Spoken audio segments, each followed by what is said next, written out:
Good morning दोस्तों, welcome to सोना classes. तो चलिए शुरू करते हैं। पिछली क्लास में मैंने ठोस को कवर कर लिया था पूरा का पूरा, ठीक है। उसका विस्तृत यानी गहन अध्ययन किए थे। किस पे? ठोस पे। उनसे क्वेश्चन आता है। मैं आज की क्लास से एक नया ट्रेंड शुरू करने वाला हूँ। कौन से ट्रेंड? अभी ये पहला चैप्टर ही चल रहा है।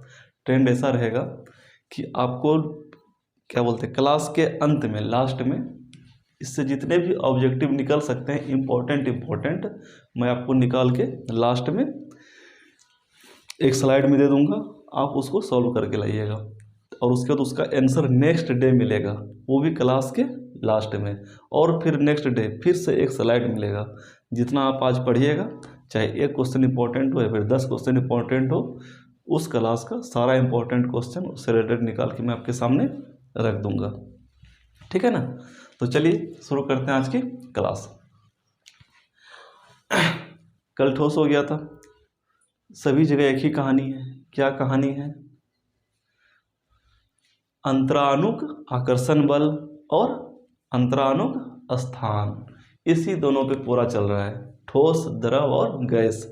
ठोस भी इसी पे चला था, द्रव भी इसी पे चलेगा, गैस भी इसी के ऊपर चलेगा। इसका रोल सबसे ज़्यादा इम्पोर्टेंट है। किसका?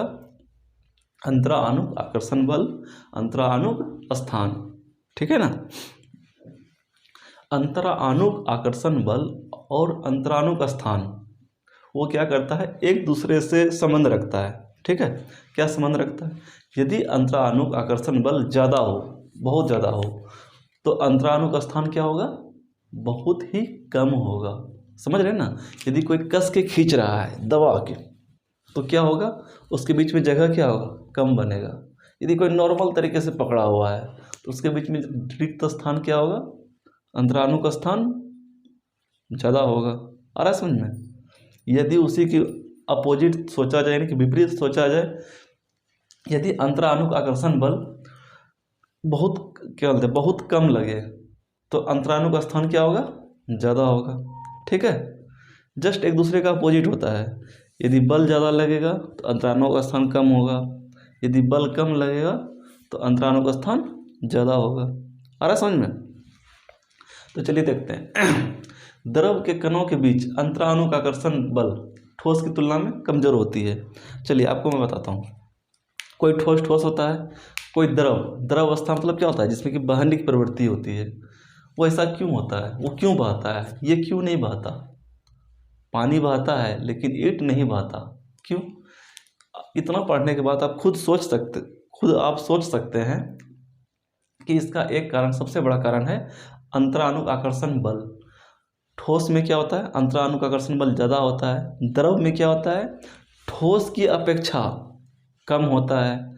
यदि ठोस की अपेक्षा कम हुआ अंतरानुक आकर्षण बल, तो रिक्त स्थान क्या होगा? द्रव में ठोस की अपेक्षा ज़्यादा होगा। तो उससे क्या होता है? एक दूसरे को उतनी टाइट से नहीं पकड़ पाता जितना टाइट से कि ठोस पकड़ पाता है। इसलिए क्या होता है? वो एक दूसरे के ऊपर फिसलता है, जिससे क्या होता है? फिसलने के कारण बहने की प्रवृत्ति आ जाती है। यानी कि कहने का मतलब उसमें क्या था कि ठोस के अंदर का जो कण था अपने जगह पे ही कंपन करता था। इसमें क्या होता है? द्रव में अपने जगह पे कंपन ना करके वो इधर उधर गमन कर सकता है द्रव के अंदर ही। और उसके अंदर आकर्षण होने, क्या बोलते हैं, अंतरानुक आकर्षण बल इतना भी कमज़ोर नहीं होता कि वो अपने सरफेस को छोड़ के उड़ जाए, अपने साथ ही को छोड़ के भाग जाए, यानी कि उसके साथ चिपका ही रहेगा। लेकिन उसी चिपकते हुए ही इधर उधर वो कण गमन करते रहता है। आपको लगता होगा कि जैसे पानी है ना, पानी का स्थिर है, स्थिर नहीं है। उसके अंदर का कण जो है ना, जो छोटा छोटा पार्टिकल होता है बहुत महीन, जिसको हम क्या बताए थे पिछली क्लास में, याद कीजिए, अणु। जो जल होता है उसके छोटे कण को क्या बोलेंगे? अणु। वो जो अणु है यानी कण है, वो क्या होगा? आपका अंदर में ही गमन करते रहता है। ऐसा नहीं कि पूरा पानी भरा हुआ है यहाँ से वहाँ चला जाएगा, अपने आसपास ही गमन करता रहता है। गमन मतलब घूमते फिरते रहता है, ठीक है। तो चलिए देखिए, अब इसको समझते हैं। द्रव के कणों के बीच अंतरानुक आकर्षण बल ठोस की तुलना में कमज़ोर होती है। बताए थे ना, ठोस की तुलना में क्या होता है, अंतरानुक आकर्षण बल कमजोर होता है, जिसके कारण द्रव के कण कम मजबूती के साथ परस्पर बंधे रहते हैं। जिसके कारण द्रव के कण क्या होता है, कम मजबूती के साथ, जितना मजबूती के साथ ठोस बंधा हुआ रहता है, अपने कण को पकड़ के रखता है, उतना मजबूती के साथ द्रव नहीं रखता। अतः द्रव के अंदर अंतरानुक स्थान ठोस की अपेक्षा अधिक होती है। अरे समझ में, अतः द्रव के अंदर अंतरानुक स्थान ठोस की अपेक्षा क्या होता है, अधिक होती है। यदि आकर्षण बल ज़्यादा लगेगा तो अंतरानुक स्थान क्या होगा, अधिक होगा ठोस की अपेक्षा, जिससे द्रव के कण अधिक स्वतंत्रता पूर्वक एक स्थान से दूसरे स्थान में गमन करते रहते हैं। अभी बताया था ना कि एक स्थान से दूसरे स्थान में क्या करता रहता है, गमन करते रहता है, मतलब घूमते फिरते रहता है। किंतु अंतरानुक आकर्षण बल इतना कमजोर भी नहीं होता है कि यह कण द्रव की सतह छोड़कर बाहर निकल जाए, ठीक है, और इतना कमजोर भी नहीं होता कि ये द्रव की सतह को छोड़ के उड़ जाए, गैस की तरह नहीं होता, उसके साथ ही रहेगा, आपस में इधर उधर घूमता फिरता रहेगा, जहाँ चाहे वो कभी इस मोहल्ले से उस मोहल्ले में चले जाए, उस मोहल्ले से उस मोहल्ले में, उसी तरह से अपना मोहल्ला बदलते रहता है, लेकिन अपने स्थान पे क्या करता है, गमन करते रहता है, ठीक है, लेकिन वो छोड़ के नहीं जाता। देखियो आवारा कुत्ता कभी मेरे घर के आगे, कभी उसके घर के आगे, कभी उनके घर के आगे गमन करते रहता है ना, लेकिन मोहल्ला छोड़ के नहीं जाता, ठीक है ना। उसी तरह से द्रव का कण भी होता है। देखिए मैं आपको इतना लंबा चौड़ा दिया हूँ, आप इसको नोट कर लीजिएगा, आपको टेलीग्राम पे भी मिल जाएगा PDF नोट में। एक बात ध्यान रखिएगा, मैं भी समझा रहा हूँ, ये सब रटने का नहीं है, पढ़ने का है। ऐसा नहीं कि इसको बैठ के रखना शुरू कर दीजिएगा, द्रव के कणों की अंतरानुकर्षण बल ठोस की तुलना में कमजोर होता है, कुछ नहीं करना है आपको, बराबर इसको बस एक बार देखना है, रिविजन करना है, पढ़ते हुए जाना है। दिमाग में कभी कोशिश नहीं करना है कि मैं इसको याद करूँ। जैसे मैं समझाया, क्या समझाया, अंतरानुकर्षण तुलना में कमजोर होती है, मन में बैठ गया कि चलो उसकी तुलना में कमजोर होता है ठोस की तुलना में। इसी तरह से फैक्ट के अनुसार, यानी कि समझते हुए बस इसको पढ़ना है, याद नहीं करना। अरे समझते मैं इतना बड़ा बस आपको बोल के समझा सकता था, लिखाने की कोई ज़रूरत नहीं था, इसलिए मैं लिखा रहा हूँ। जब भी आप कॉपी उल्टाए ना, आपको समझ में आ जाएगा, अच्छा चाहिए तो ये बहुत ईजी है ईजी नहीं, जो कभी नहीं पढ़ा उसके लिए ईजी नहीं है, ठीक है ना। आपको इतना अच्छा तरीक़ा से समझाया जा रहा है कि आपको ये ईजी लग रहा है, ठीक है ना। और एक बात याद रखिएगा, पीछे वाली जो बेसिक क्लास है 5 क्लास, उसको तो बिल्कुल नहीं छोड़िएगा, ठीक है, वो छोड़ दीजिएगा तो फिर आप भी जो है ना छूट जाइएगा केमिस्ट्री से। तो चलिए अब द्रव का गुण देखते हैं, क्या देखेंगे, गुण। अब क्या देखना है, इसका गुण। द्रव का आयतन निश्चित होता है किंतु आकृति निश्चित नहीं होती। पहला पॉइंट में क्या कहना चाह रहा है, कोई भी द्रव ले लीजिए आप, ठीक है, द्रव जब लीजिएगा आप उसको एक गिलास में रखिए, किसमें, एक गिलास में डालिए, फिर उसको एक कटोरे में डालिए, फिर उसको एक जो है ना बाल्टी में डालिए। क्या है, गिलास, कटोरा, बाल्टी, ऐसा होता है ना बाल्टी। देखिए पानी तो आपने सब में डाल दिया, तीनों में उतना ही डालना है, यानी कि इसका पानी जो है इतना पूरा यहाँ तक भर लीजिए, फिर इसमें डालिए, पानी आपका यहाँ तक आएगा, ठीक है, फिर इसमें डालिए, पानी आपका यहाँ तक आएगा। आप एक चीज़ ध्यान गौर कीजिएगा, पानी जो है ना गिलास में रखे थे तो किस आकार का था, गिलास के आकार का, नहीं तो इसकी आकृति जब कटोरे में रखे तो कटोरे के आकार का आ गया, किसका, जल का आकृति, जल क्या है, द्रव है ना। और फिर जब बाल्टी में रखे तो बाल्टी के आकार का हो गया, यानी कि उसको जिस पदार्थ, यानी कि जिस वस्तु में रखेंगे उसको, जिस भी बर्तन में, वो उसी का आकृति क्या कर लेगा, अपना लेगा, कौन, द्रव, ठीक है। इसका मतलब क्या होता है कि आकृति क्या होती है, निश्चित नहीं होती है। और दूसरा देखता हूँ, यहाँ पर कितना पानी डाले थे, मान के चलिए 1 लीटर पानी था इस गिलास में, जब इसमें डालेंगे तो कितना हो जाएगा, आधा लीटर कि 1 ही लीटर रहेगा, यानी कि छेकता जगह उतना ही है। आयतन क्या होता है, वो कितना जगह छेक रहा है, यही बताया था ना, कितना घेरता है, कितना वो घेर रहा है, यही बताया था ना आयतन के विषय में, जितना वो जगह घेरे तो कितना घेर रहा है। यहाँ इतना सा घेर रहा था, तो यहाँ भी क्या हो रहा है, बस थोड़ा सा फैल गया, लेकिन घेरेगा उतना ही जगह। यहाँ 1 लीटर है तो यहाँ भी 1 लीटर रहेगा, यहाँ भी 1 लीटर रहेगा। तो इसका मतलब क्या हुआ कि इसका आयतन क्या होता है, निश्चित होता है। चाहे उसको गिलास में रखें या बाल्टी में रखें, कहीं भी रखें, आकृति चेंज होगी लेकिन आकार क्या बोलते हैं, आयतन निश्चित होगा, ठीक है। अब देखिए, द्रव का घनत्व उसके ठोस रूप के घनत्व से कम होता है। देखिए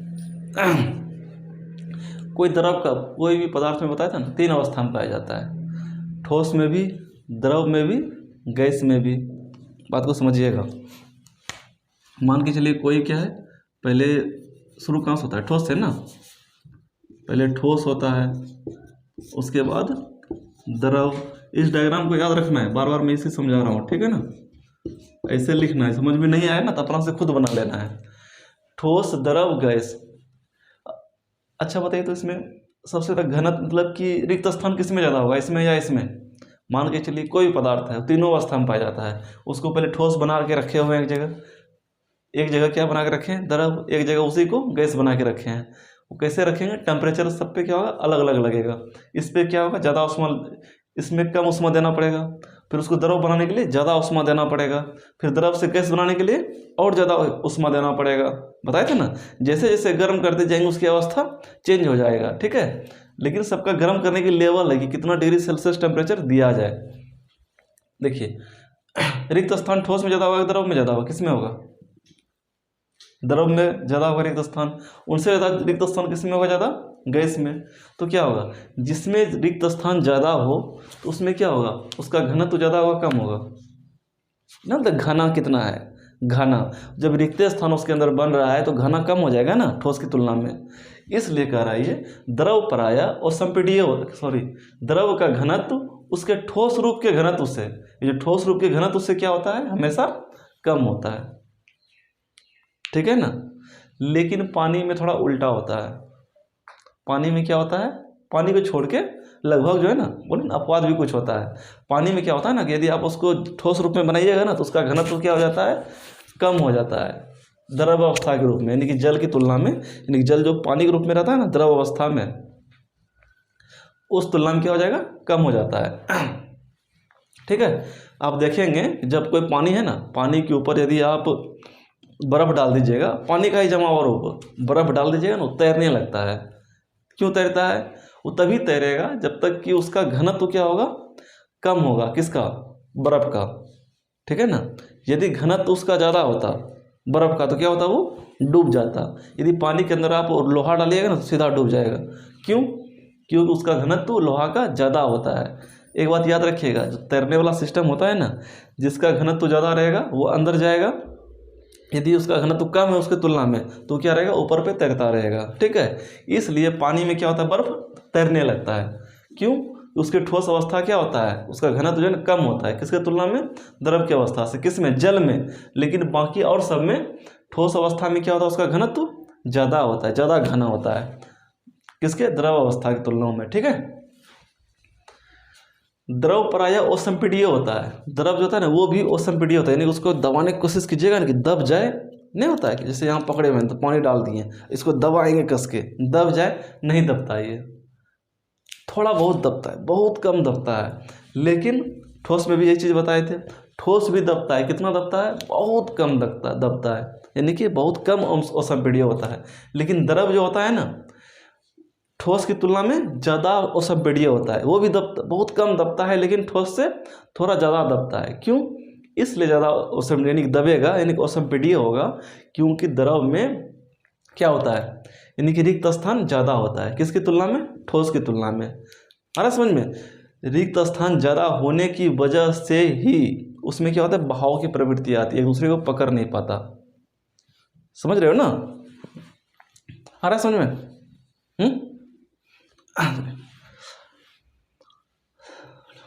देखिए द्रव पदार्थ में बहने की प्रवृत्ति पाई जाती है। फिर वही बात, ये तो खुद आप सोच सकते हैं क्यों बहती है, क्योंकि उसके अंदर जो अंतराणु आकर्षण बल होता है ठोस की अपेक्षा में कम होता है। उसका कण क्या होता है, अपने अंदर क्या होता है, गमन कर सकता है इधर से उधर, तो उससे क्या होता है, उसमें बहने की प्रवृत्ति आ जाती है, यानी कि बहने वाला गुण उसमें आ जाता है। आप देखिएगा, एक बाल्टी पानी लीजिए, नीचे डालिएगा ना, पूरा भीतर जाएगा, फैल जाएगा। फैलता है नहीं फैलता है, क्यों फैलता है, क्यों? उसका दो ही कारण है जो बताया था, अंतराणु का आकर्षण बल क्या कम है, जब वो कम होगा तो क्या होगा, उसका रिक्त स्थान ज़्यादा होगा, जब उसके अंदर रिक्त स्थान ज़्यादा होगा कणों के बीच तो क्या होगा, ऑटोमेटिक एक दूसरे को पकड़ नहीं पाएगा, जितना मजबूती से पकड़ना चाहिए यानी ठोस पकड़ता है उतना मजबूती से नहीं पकड़ पाएगा, यदि उतना मजबूती से नहीं पकड़ पाएगा तो बहने की प्रवृत्ति आ जाती है उसमें, तो बहता है। ठीक है, अब देखिए द्रवों के द्रवणांक और क्वथनांक ठोस पदार्थों से प्रायः कम होती है। कोई भी द्रव है ना, उसका जो द्रवणांक होता है और क्वथनांक होता है, द्रवणांक क्या होता है, जब किसी ठोस पदार्थ को द्रव में बदलेंगे, ठोस से किस में, द्रव में, तो क्या कहलाएगा, इस अवस्था को बोलेंगे द्रवणांक। ठोस से द्रव बन रहा है इसको बोलेंगे द्रवनांक। जब द्रव से गैस बनेगा तो क्या बोलेंगे, क्वथनांक। ठीक है, ठोस से द्रव बनाने की प्रक्रिया द्रवनांक, द्रव से गैस बनाने की प्रक्रिया क्वथनांक।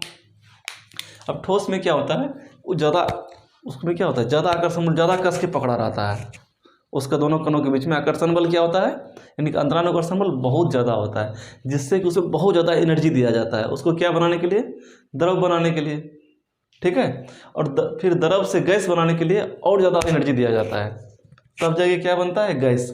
लेकिन वही द्रव, हम क्या बोले थे, कोई पदार्थ ठोस ठोस तब कहलाएगा जब वो कमरे के तापमान 20 डिग्री सेल्सियस बताए थे ना पिछले क्लास में, 20 डिग्री सेल्सियस टेम्परेचर पे वो किस अवस्था में हो, ठोस अवस्था में। यदि कोई द्रव अवस्था में तो उसको क्या बोलते हैं हम, द्रव। हम द्रव की बात कर रहे हैं, यानी कि वो 20 डिग्री सेल्सियस पे क्या है, द्रव है, यानी कि उसको हम ठोस बनाने के लिए क्या करेंगे, टेम्परेचर, मान के चलिए कोई द्रव है, उसको हमको ठोस बनाना हो तो उसमें ऊष्मा देंगे या उससे ऊष्मा निकालेंगे, उसको गर्म करेंगे या ठंडा करेंगे। यदि गर्म करेंगे तो क्या होगा, द्रव और उड़ के गैस बन जाएगा, कभी ठोस बनेगा, नहीं बनेगा। तो हमको क्या करना पड़ेगा, उसमें उसको ठंडा करना पड़ेगा, यानी कि उससे ऊष्मा निकालना पड़ेगा। तो हम कैसे निकालते हैं, तो उसको ठंडा करते हैं, तो ठंडा करेंगे द्रव को, तब जाके क्या बनेगा, ठोस बनेगा। तो क्या हुआ, ठोस यानी कि हमेशा क्या होगा, यानी ठोस की तुलना में वो कम ही टेम्परेचर चाहिए ना उसको ठोस अवस्था में रहने के लिए, है ना, समझ में, वही यहाँ पर लिखा हुआ है। द्रवों के द्रवणांक और क्वथनांक क्या होता है, ठोस पदार्थों से प्रायः कम होती है।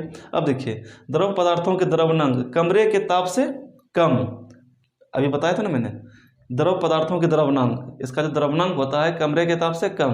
कोई भी द्रव लीजिएगा, मान के चलिए जल को ले लिए, जल कितना डिग्री सेल्सियस पे जमता है, 0 डिग्री सेल्सियस पे बर्फ बनता है, यानी कि ठोस बनता है।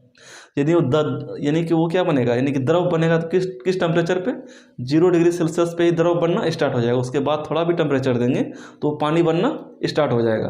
बर्फ क्या बनने लगेगा, पानी, कितना डिग्री सेल्सियस पे, 0 डिग्री सेल्सियस पे। देखिए बताता हूँ मैं, इसको थोड़ा अच्छा से समझा देता हूँ, समझना बहुत ज़रूरी है ये सारे को जो ना पॉज कर करके आप नोट करते रहिएगा। ठीक है,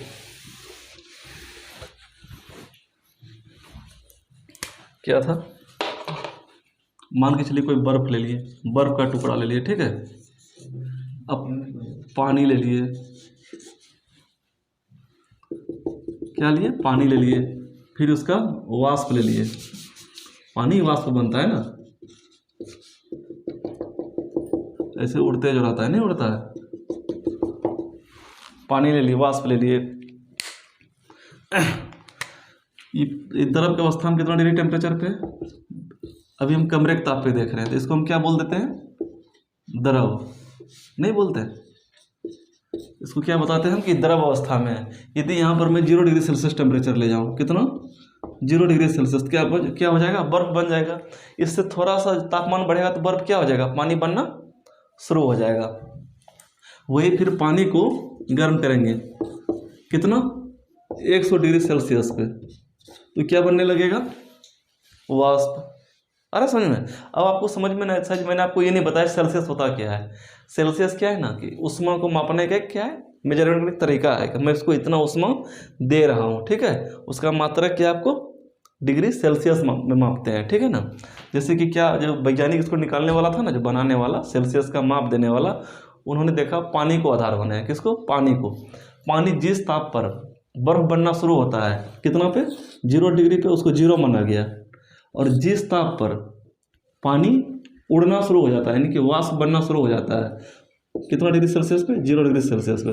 उसको 100 डिग्री सेल्सियस पे, तो उसको क्या माना गया? 100 डिग्री। उसको कितने भागों में बांट दिया? 100 भागों में। ठीक है, ये क्या हुआ, इस यहाँ जितना ऊष्मा लग रहा था और यहाँ जितना ऊष्मा लग रहा था उसको कितने भागों में बांट दिया? 100 भागों में। अरे समझ में? तो यहीं से आपका सेल्सियस का मेजरमेंट स्टार्ट हो गया। ठीक है, यदि 0 डिग्री सेल्सियस कहेंगे तो इसका मतलब है कि उसमें उतना टेम्परेचर है जहाँ की बर्फ़ क्या होता है, जमना शुरू हो जाता है। यानी कि उसके बाद थोड़ा और उष्मा देंगे तो पानी बनने लगेगा, यानी कि द्रव बनने लगेगा। लेकिन उसमें से और उष्मा कम, यानी कि और उष्मा नहीं, और ज़्यादा ठंडा करेंगे तो वो और ज़्यादा जो है ना, मतलब अपनी ठोस अवस्था को बनाए रखेगा। ठीक है ना। यदि 0 डिग्री सेल्सियस से माइनस में चले जाएंगे तो बर्फ़ क्या होगा, बर्फ़ ही बना रहेगा। ऐसा नहीं कि पानी बन जाएगा, ऐसा नहीं होगा। ठीक है, 0 डिग्री सेल्सियस से 100 डिग्री सेल्सियस के बीच में क्या रहेगा, पानी द्रव अवस्था में रहेगा।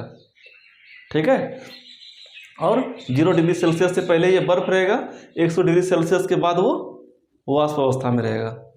कौन? पानी। अरे समझ में?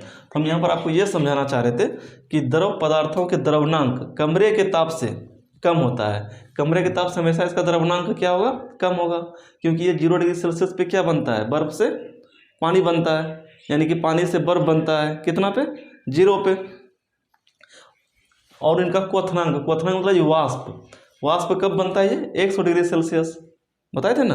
यानी ये क्या हुआ, कमरे के ताप से ज़्यादा हो गया, नहीं हुआ। कमरे का ताप कितना था, 20 डिग्री सेल्सियस। वाष्प कितना में बन रहा है, ये 100 डिग्री सेल्सियस पे। इसका क्वथनांक क्या हो गया, कमरे के ताप से ज़्यादा हो गया। अब कोई भी द्रव होगा तो उसका हमेशा जो है ना, उसका जो द्रवनांक है कमरे के ताप से कम ही होगा, क्योंकि वो द्रव अवस्था में पाया जा रहा है कमरे के ताप पे। यदि उसको ठंडा करेंगे तभी तो बनेगा ना बर्फ, यानी कि ठोस बनेगा, ठोस अवस्था में आएगा। तो कमरे के ताप से हमेशा क्या दिया जाएगा, कम ताप दिया जाएगा। ठीक है, और उसको वाष्प बनाने के लिए, यानी कि गैस अवस्था में लाने के लिए उसको क्या किया जाएगा, और ज़्यादा टेम्परेचर दिया जाएगा, जो कि उसके कणों की गतिज ऊर्जा बढ़ जाए। अरे समझ में? ये हमारे अभी तक 5 गुण कवर हुए हैं, अभी आगे और बता रहा हूँ। ठीक है, विसरण। द्रव का एक गुण होता है विसरण। विसरण क्या होता है? विसरण वह प्रक्रिया है जिसमें किसी द्रव्य के कण किसी अन्य द्रव में प्रवेश करते हैं। द्रव्य, द्रव नहीं, द्रव्य। द्रव्य समझाए थे ना पहले, याद है? याद कीजिए, पदार्थ की अवस्था का जो दूसरी क्लास था उसमें लास्ट में द्रव्य को कंप्लीट करके हम आगे बढ़े थे, क्लास खत्म किए थे। ठीक है ना। द्रव्य में क्या बताया था, समुद्र का जल क्या है, द्रव्य है? नहीं है। क्यों? उसमें नमक भी मिला हुआ है, पानी भी है। ठीक है, जिससे कि भौतिक विधि द्वारा उसको हम अलग नहीं कर सकते, उसको क्या बोलेंगे, द्रव्य। हम तो समुद्र के पानी को एक नमक अलग कर सकते हैं, पानी अलग कर सकते हैं, तो द्रव्य नहीं हुआ। ठीक है, द्रव्य क्या हुआ, सिर्फ नमक द्रव्य हुआ, पानी द्रव्य हुआ। ठीक है, और क्या था, जो भी ऐसा पदार्थ हो जैसे चीनी हुआ, वो भी द्रव्य है। ठीक है ना। विसरण वह प्रक्रिया जिसमें किसी द्रव्य के कण, द्रव्य मतलब सीधा सीधे आप समझ लीजिए पदार्थ, कोई पदार्थ ले लीजिए, किसी अन्य द्रव में प्रवेश करते हैं। क्या होता है, अन्य द्रव में प्रवेश कर जाता है, यानी एक दूसरे से घुल मिल जाता है, उसको क्या बोलते हैं, वो विसरण हो गया, यानी कि विसरित हो गया एक दूसरे में। ठीक है, अब मान लीजिए एक गिलास पानी ले लिए,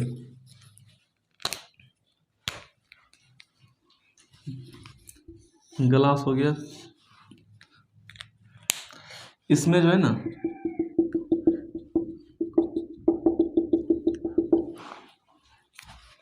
इसमें रेड कलर डाल दिए। कौन सा? रेड। रेड मतलब लाल। ठीक है ना। और इसमें डाल दिए हम ब्लू। ब्लू मतलब नीला। अब देखिए ये पानी कैसा दिखेगा, नीला। ये पानी कैसा दिखेगा, लाल। जब एक दूसरे के साथ कुछ नहीं करना है, बस प्रेम से दोनों को चिपका देना है। एक पाइप लेना है, होल करके डाल देना है। ठीक है, ऐसे करना है। आप देखिएगा धीरे धीरे ये क्या हो जाएगा, लाल नहीं रहेगा और ये नीला नहीं रहेगा। वो दोनों को मिलने के बाद जैसा कलर होगा ना वैसा कलर बन जाता है। आपको कुछ नहीं करना है, बस एक पाइप जो है ना इसमें डाल देना इधर होल करके, जो कि इधर से पानी उधर एक दूसरे संपर्क में आ जाए। आप देखिएगा धीरे धीरे खुद ब खुद, हम हिलाना डुलाना नहीं है। क्या करना है? हिलाना डुलाना नहीं है। तो आप क्या पाएंगे कि इसका कलर नीला होना चाहिए, लेकिन ये नीला नहीं रहेगा। इसका कलर लाल होना चाहिए, लाल नहीं रहेगा। दोनों के मिलने के बाद जैसा कलर होता है वैसा कलर आपको मिलेगा। ठीक है ना? तो ट्राई करके देख लीजिएगा। इस प्रक्रिया को क्या बोलते हैं? विसरण।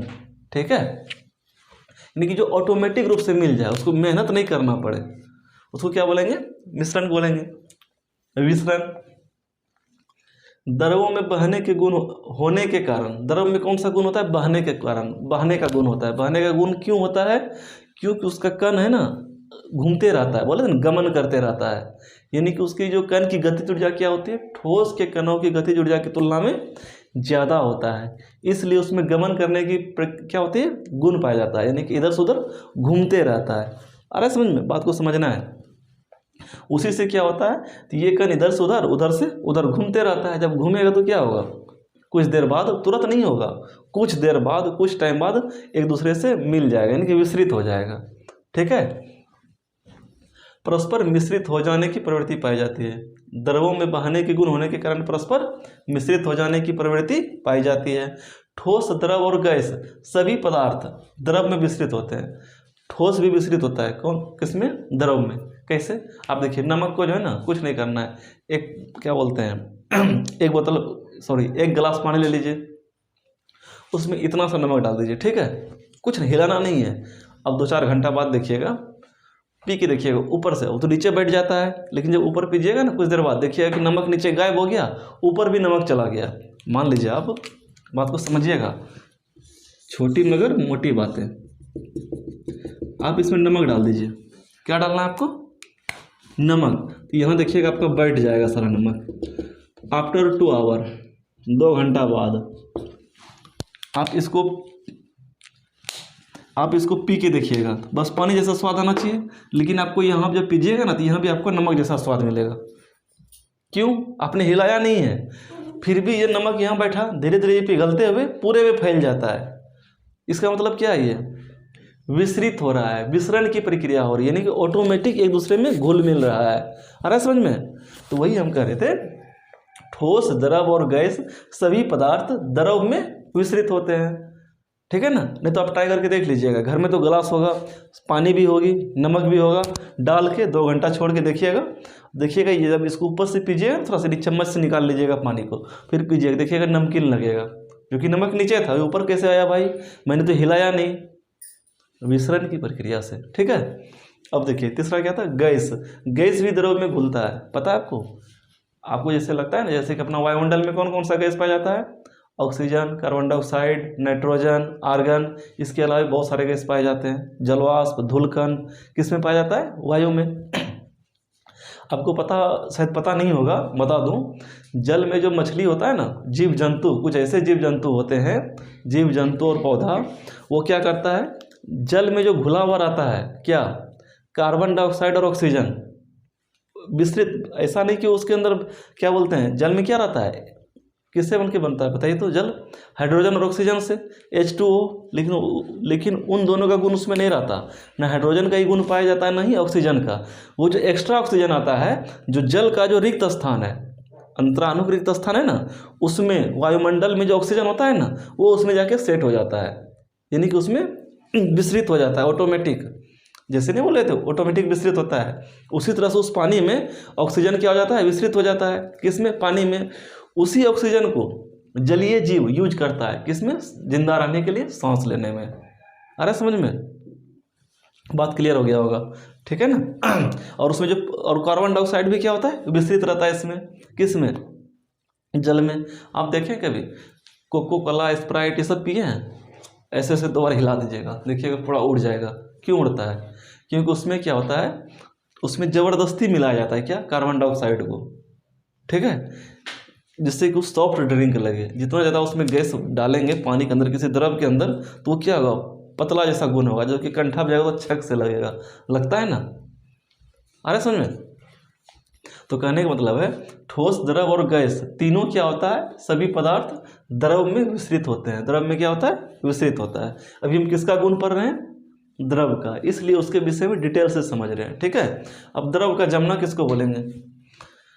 किसी भी द्रव का ठोस के रूप में परिवर्तन द्रव का क्या कहलाएगा? जमना। कोई द्रव है उसको ठोस बनाएंगे तो कैसे बनाएंगे बताइए तो? कोई द्रव ले लिए, उसको ठोस बनाना है तो क्या करेंगे?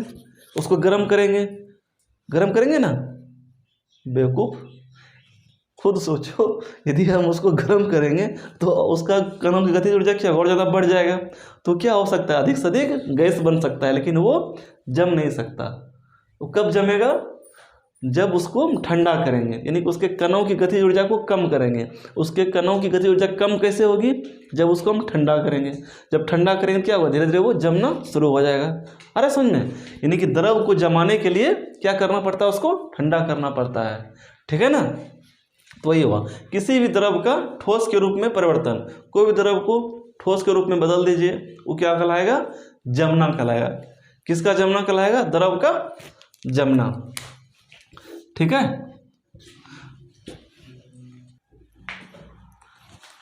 वाष्पन, इसका नेक्स्ट गुण देखते हैं, वाष्पन।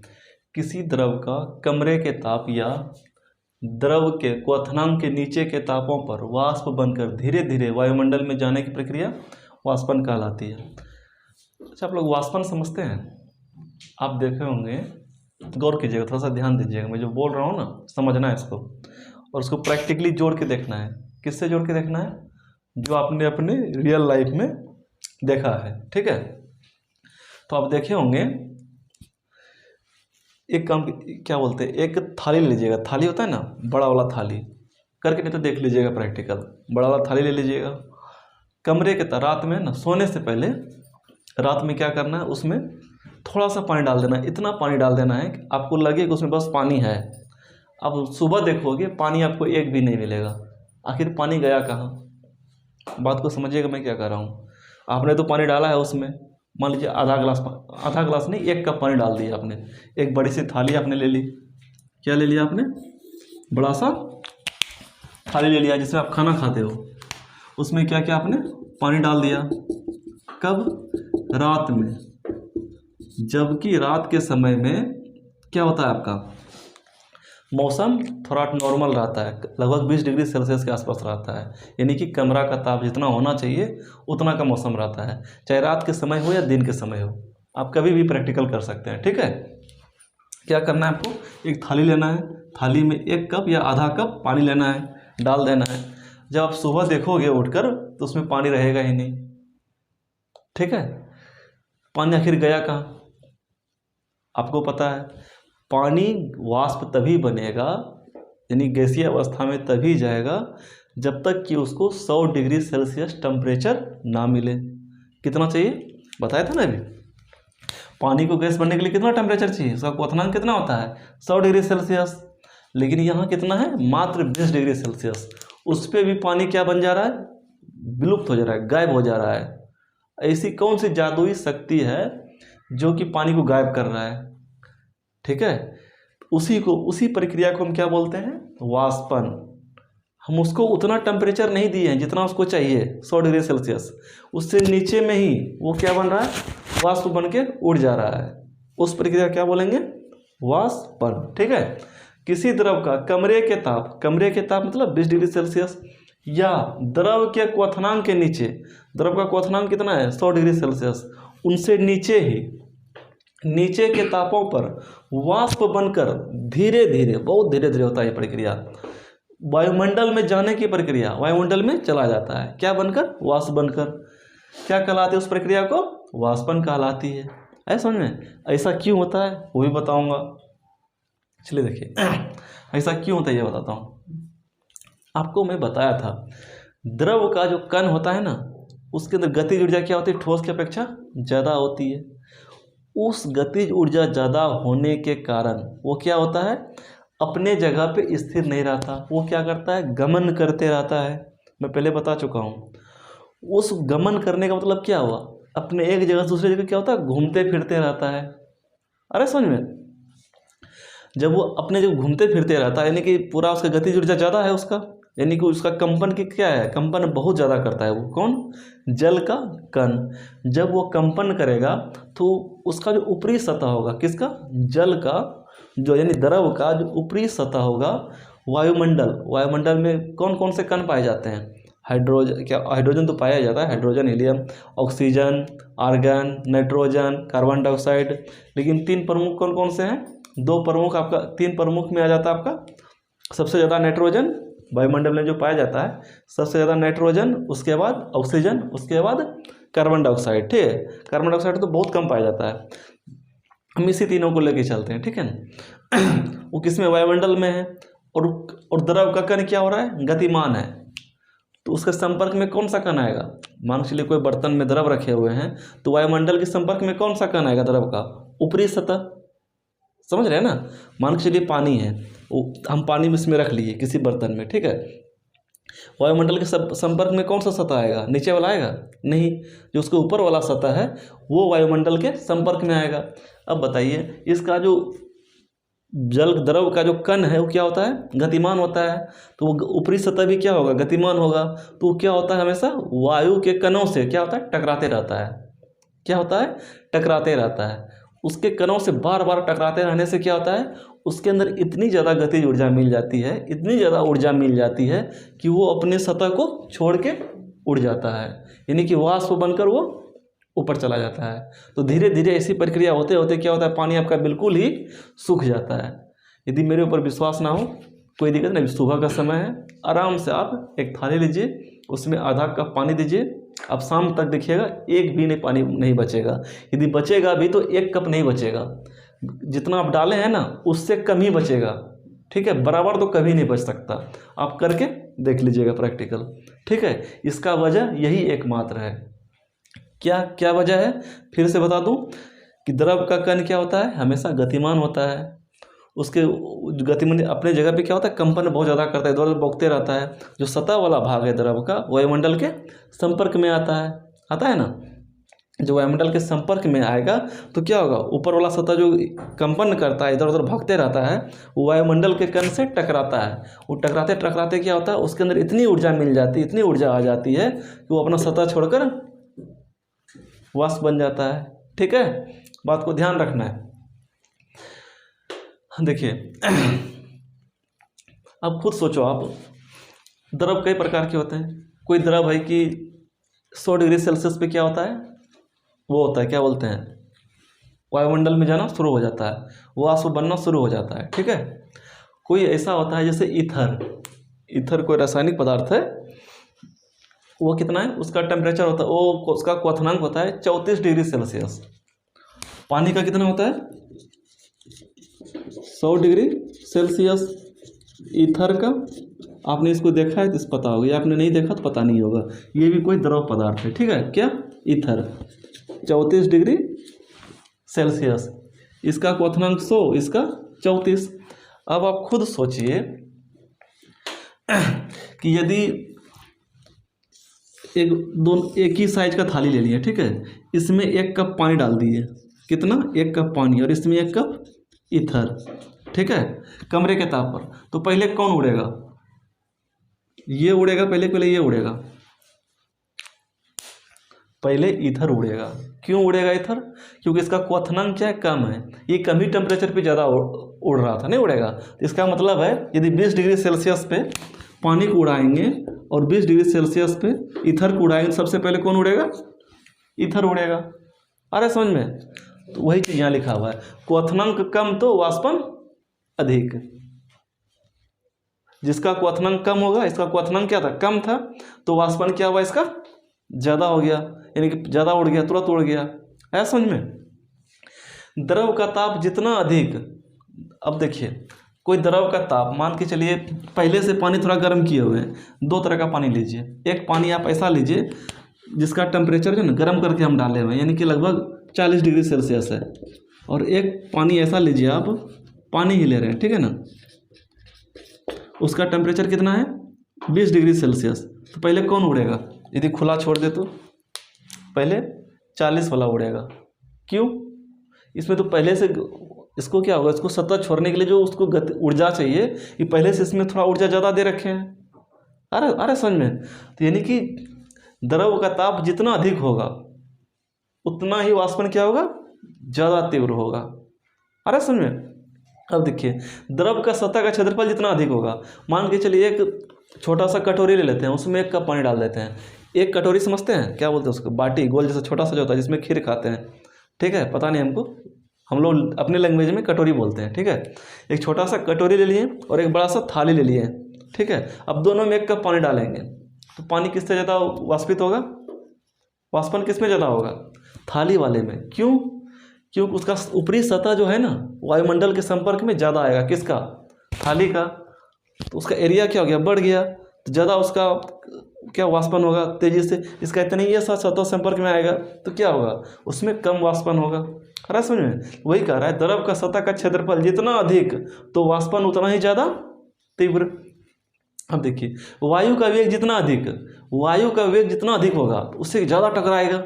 मान चलिए कहीं शांत वायु है, कहीं कि वायु पूरा स्पीड से भाग रहा है, ठीक है। आप देखिएगा, एक थाली लीजिएगा, फिर वही प्रैक्टिकल, एक थाली लीजिएगा, उसमें 1 कप पानी डाल दीजिए, करके पक्का देखिएगा, ठीक है।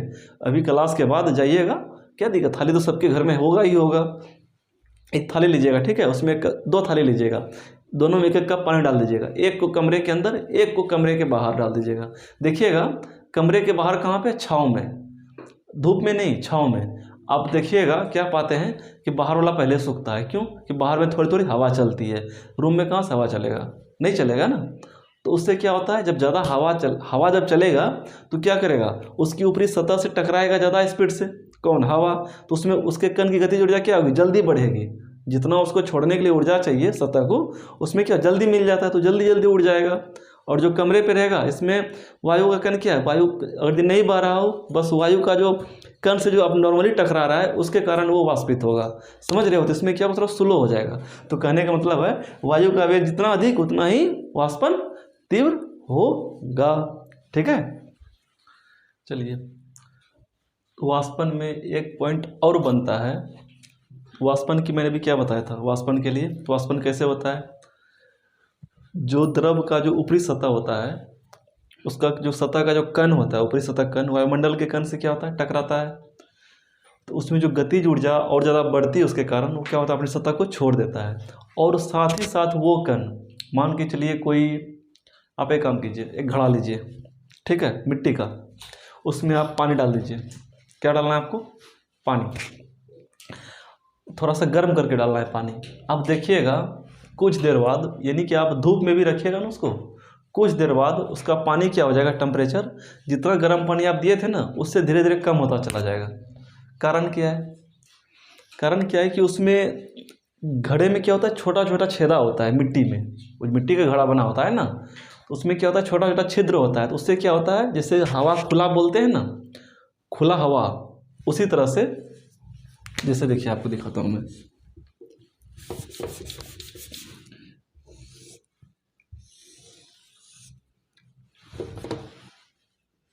ये क्या आपका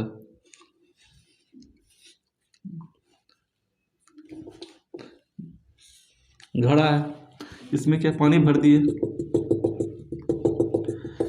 एक तो इसका ऊपरी सतह क्या छोटा है, लेकिन इसको हम इस तरह से नहीं देखते हैं, ये जो सतह है इसको भी सतह मानते हैं। क्यों, क्योंकि ये क्या होता है, छिद्र युक्त होता है घड़ा, मिट्टी घड़ा जो होता है ना उसमें महीन छिद्र होता है, जिससे कि पानी हल्का हल्का ना सिजते रहता है, यानी हल्का हल्का सतह पे निकलते रहता है।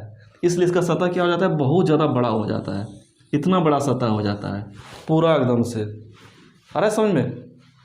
और होता क्या है इसमें, आप बोले थे ना, इस सतह पे पानी आ गया, जब सतह पे पानी आ गया यानी कि द्रव की मात्रा क्या कहाँ आ गया, ऊपर पे, तो वायु से टकराएगा तो क्या होगा, वाष्पन बन के उड़ना शुरू हो जाएगा चारों तरफ से।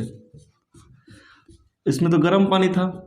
होता क्या है, इस सतह वाले भाग को वाष्पित होने के लिए उससे तो एनर्जी लेता ही है, टकरा के जो टकराती है उससे, और साथ साथ अंदर से भी एनर्जी लेता ही है। कुछ उष्मा जो यदि अंदर से कुछ उष्मा यदि उसको मिल सकता है तो कहाँ से लेता है, ये अंदर से भी ले लेता है। यदि ये बिल्कुल ठंडा हो चुका है तो इससे क्या लेगा बेचारा, वो तो सिर्फ वो वायु से टकरा कर ही काम चला लेता है। लेकिन अगर यदि अंदर भी गर्म हो पानी तो उनसे भी वो एनर्जी लेता है, यानी कि ऊष्मा को चूसते रहता है। जब उससे ऊष्मा लेते रहेगा और वाष्पन में बदलते रहेगा तो क्या होगा, कुछ समय के बाद घड़ा का पानी क्या हो जाएगा, ठंडा हो जाएगा।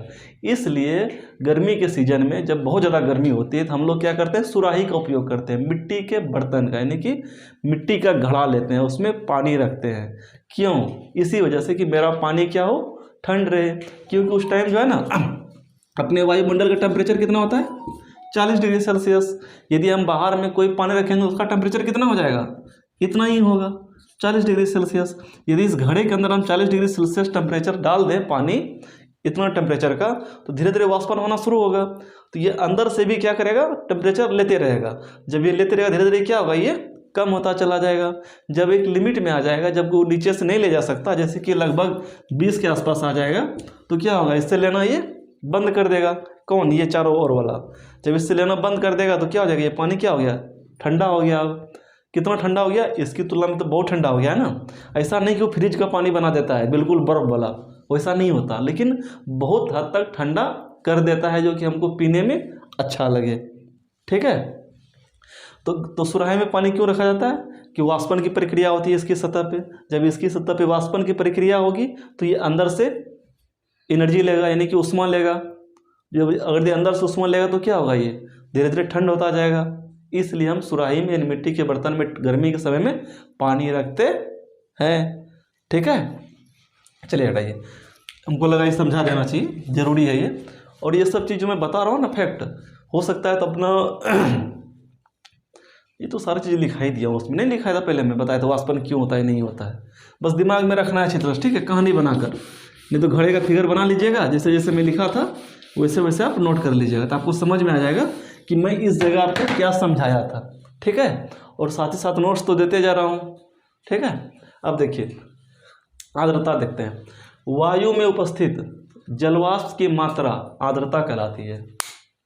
समझ रहे हैं, वायु में उपस्थित, आपको पता होगा हवा में क्या क्या है, नाइट्रोजन है, ऑक्सीजन है, कार्बन डाइऑक्साइड है, और कुछ जलवाष्प की मात्रा भी है। जिसमें पानी नहीं गर्म होकर ऊपर जाता है, वेपोरेट होता है वाष्पन की प्रक्रिया से, बताए थे ना। ये सब किसमें, वायुमंडल में रहता है। ठीक है, कुछ जब ज़्यादा होता है क्या ऊपर चला जाता है, लेकिन फिर भी वायुमंडल में भी अपने आसपास पानी की मात्रा होती है। किसमें, वायु में। तो वही बोल रहा है, वायु में उपस्थित जलवाष्प, यानी कि जल के वाष्प की मात्रा क्या कहलाती है, आर्द्रता कहलाती है समझ में। अब देखिए आर्द्रता समझ गए होंगे। अब देखते हैं, अब एक दो वर्ड आता है, एक आता है शुष्क और एक होता है, हो गया आर्द्र। ये बहुत बहुत इंपॉर्टेंट है, इससे एग्जाम में इतना क्वेश्चन आता है, वाष्पन से, क्वथनांक से, समझे ना, कि पूछिए मत। इसलिए इसको मैं जितना भी टॉपिक, मैं इसीलिए कहीं नहीं बता रहा कौन सा कितना इंपॉर्टेंट है। मुझे लगता है पूरा विज्ञान ही है ना, समझने योग्य बातें, सब कुछ जानने योग्य बातें हैं, लेकिन उसमें और वो सारे ही इंपॉर्टेंट है। अभी ग्रुप डी में क्या हो रहा है ना, ग्रुप डी में, रेलवे ड्राइवर में, एक्चुअली होता क्या है कि पहले क्या था कि पूछा हो, जो कि ना होता है कुछ मेन जो जानते थे इसी से पूछेगा, इसी टॉपिक से। अब उसको लगता है रेलवे वाले को सलाई तो रिपीटेड क्वेश्चन है, कितना रिपीटेड क्वेश्चन पूछेंगे, इसलिए छोटी छोटी बातें घुसा रहा है। वो छोटी छोटी बातें को आप सॉल्यूशन तभी निकाल सकते हैं जब एक एक करके आप समझे हो उसका कारण सहित। ठीक है ना, इसलिए मैं अभी ये नहीं कह सकता कि यही इंपॉर्टेंट है, लेकिन पहले ये सब पॉइंट बहुत ज़्यादा इंपॉर्टेंट था, लेकिन अभी हम ये भी नहीं कह सकते कि ये बहुत ज़्यादा इंपॉर्टेंट है। अभी कोई भी वर्ड, छोटा से छोटा वर्ड भी जो है ना इंपॉर्टेंट हो जाता है। इसलिए मैं जो आपको जो बुक रिकमेंड किया हूँ उसको आप पढ़िए शुरू से। ठीक है, मैं जो आप टॉपिक कवर कर रहा हूँ उसको अच्छी तरह से रिविजन कीजिए, बुक को पढ़िए। गारंटी के साथ मैं कहता हूँ सफलता आपकी मुट्ठी में होगा। ठीक है ना, आप जरूर सफल होइएगा।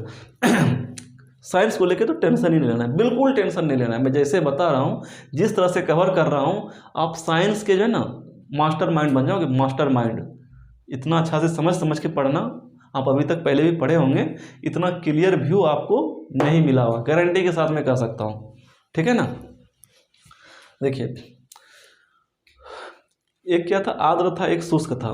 आर्द्र वायु, एक आप सुने होंगे कभी आर्द्र वायु या शुष्क वायु, आपको ये तो पता ही है। कि वायुमंडल में वाष्प होता ही होता है, यानी कि कुछ ऐसा वाष्प, मतलब कि कुछ ऐसा लिमिटेशन वाष्प की जो कि हमारे शरीर को अच्छा लगता है वो चीज़, उतना अगर यदि वाष्प हो ना तो चलेगा। लेकिन यही सोचिए, यानी क्या बोलते हैं, पानी में यानी कि वायु में बहुत ज़्यादा जल वाष्प हो जाए तो कैसा लगेगा। कभी देखें वर्षा के सीजन में, वर्षा होने से पहले या वर्षा होने के बाद, थोड़ी वर्षा होने के बाद देखते होंगे पूरा चिपचिपा सा हो जाता है, होता है ना, बड़ा कष्टकारी मौसम होता है, बहुत ज़्यादा गुम्मस है।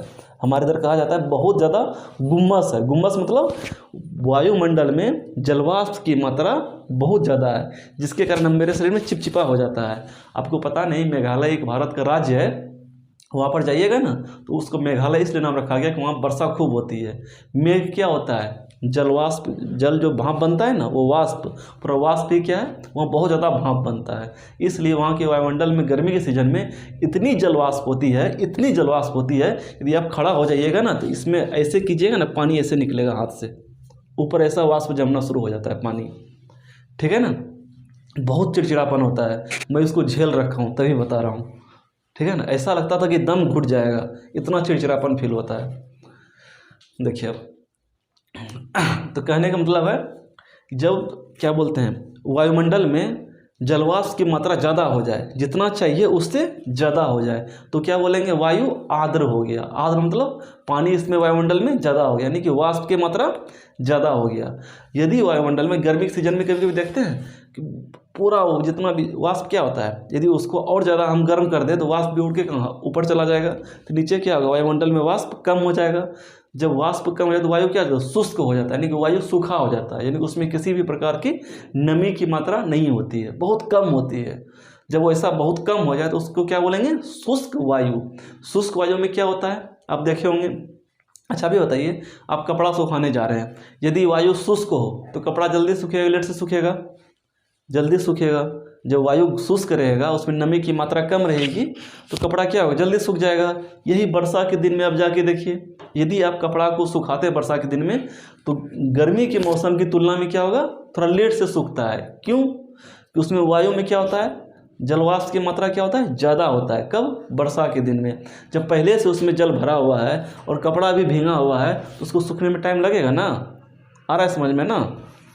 हाँ चलिए तो वही कह रहे थे, जब वायु में एक निश्चित ताप पर उपस्थित जलवाष्प की मात्रा उस ताप पर सामान्यतः उपस्थित जलवाष्प, यानी कि उस ताप पर सामान्यतः जितना जलवाष्प की मात्रा से अधिक रहती है तब वायु क्या कहलाती है, आर्द्र कहलाती है।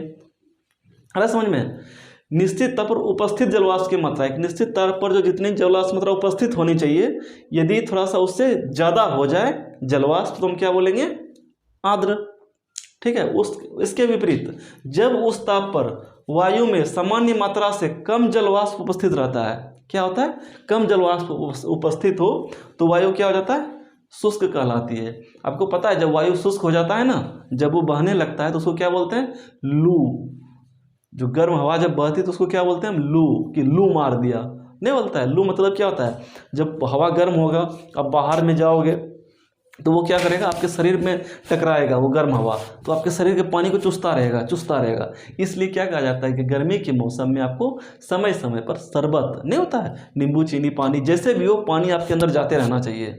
आप नोट नहीं किए होंगे, कर लीजिएगा, गर्मी के टाइम में और ठंडी के टाइम में। गर्मी के टाइम यदि आप 1 लीटर पानी पीते हैं गर्मी के टाइम, जो बिल्कुल गर्मी हो, तो आप उसको कितना, उसका जो उसको मूत्र के रूप में निकालते हैं आप, मुश्किल से आप 1 पौवा ही निकाल पाएंगे, 250 ग्राम निकाल सकते हैं आप, ठीक है, 1/4। लेकिन वही ठंडी में बहुत ज़्यादा निकलता है। कारण क्या है कि ये त्वचा है ना, त्वचा से क्या होता है, सारा पानी सूख जाता है, ठीक है। और ठंडी में क्या होता है, नहीं सूख पाता। इससे क्या होता है, आप देखिएगा तुरंत पेशाब लगता है ठीक है ना। देखिए